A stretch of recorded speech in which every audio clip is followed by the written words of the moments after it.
ಮದುವೆ ವಾರ್ಷಿಕೋತ್ಸವ ದಿನದಂದೇ ನಡೆದ ಅಪಘಾತದಲ್ಲಿ ಪತ್ನಿ ಸಾವನ್ನಪ್ಪಿದ ದಾರುಣ ಘಟನೆ ದಕ್ಷಿಣ ಕನ್ನಡ ಜಿಲ್ಲೆಯ ನೆಲ್ಯಾಡಿಯಲ್ಲಿ ಸಂಭವಿಸಿದೆ.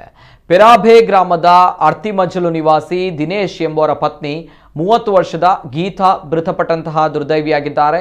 ದಿನೇಶ್, ಗೀತಾ ಹಾಗೂ ಇಬ್ಬರು ಮಕ್ಕಳು ಡಿಸೆಂಬರ್ 15ರಂದು ಬೆಳಗ್ಗೆ ಬೈಕ್ನಲ್ಲಿ ಅಲಂಕಾರು ನೆಲ್ಯಾಡಿ ಮಾರ್ಗವಾಗಿ ಸೌತಡ್ಕ ದೇವಸ್ಥಾನಕ್ಕೆ ಹೋಗ್ತಾ ಇದ್ರು. ಈ ವೇಳೆ ನೆಲ್ಯಾಡಿ ಗ್ರಾಮದ ಕುಂತ್ರಿಜಾಲು ಕೊಲ್ಯೊಟ್ಟು ಅಂಗನವಾಡಿ ಕೇಂದ್ರದ ಬಳಿ ಬೈಕ್ ಪಲ್ಟಿಯಾಗಿದೆ. ಪರಿಣಾಮ ದ್ವಿಚಕ್ರ ವಾಹನದ ಹಿಂಬದಿ ಕುಳಿತಿದ್ದ ಗೀತಾ ಗಂಭೀರವಾಗಿ ಗಾಯಗೊಂಡಿದ್ರು.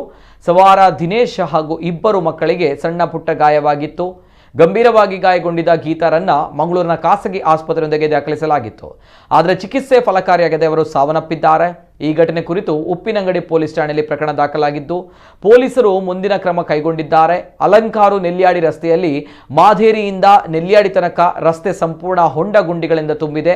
ವಾಹನ ಸವಾರರು ಬಹಳಷ್ಟು ಸಮಸ್ಯೆ ಎದುರಿಸ್ತಾ ಇದ್ದಾರೆ. ಈ ರಸ್ತೆಯಲ್ಲಿ ಅಪಘಾತಗಳು ಸಂಭವಿಸುತ್ತಲೇ ಇರ್ತವೆ. ಈ ರಸ್ತೆ ಸರಿಪಡಿಸಲು ಸಂಬಂಧಪಟ್ಟವರು ಗಮನ ಹರಿಸದೇ ಇರುವುದು ಅಪಘಾತಗಳಿಗೆ ಕಾರಣ ಎನ್ನಲಾಗಿದೆ.